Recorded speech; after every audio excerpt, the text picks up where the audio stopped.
Mae amser yn teimlo fel ei fod yn gallu hedfan neu llusgo'i draed. Ond mae un peth yn sicr, sef ei fod wastad yn mynd yn ei flaen. Ond ers pryd? Wel, ers tua 4.5 biliwn o flynyddoedd yn ôl nifer o wyddonwyr, dyna pryd ddechreuodd y bydysawd gyda'r Glec Fawr. Ond mae 4.5 biliwn yn rif anodd i roi mewn i gyd-destun, heb sôn am 4.5 biliwn o flynyddoedd. Dychmygwch fod y pwynt yma'n cynrychioli ni heddiw.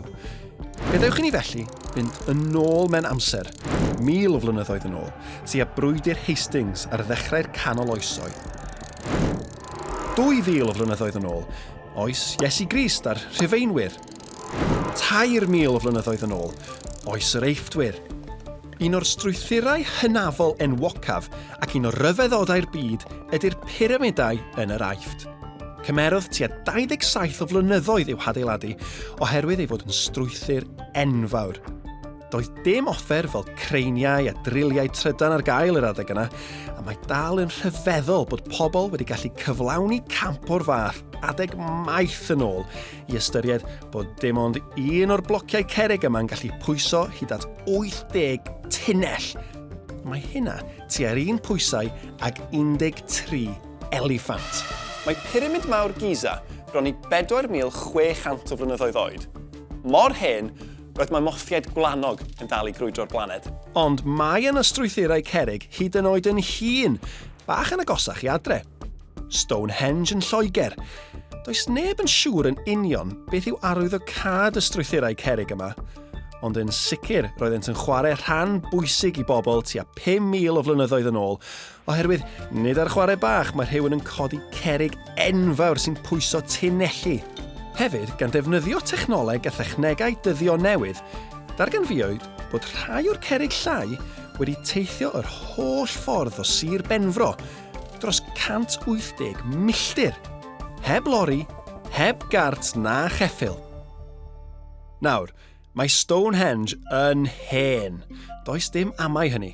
Ond mae yna strwythur yma yng Nghymru sydd tua 1000 o flynyddoedd yn hŷn na Stonehenge hyd yn oed.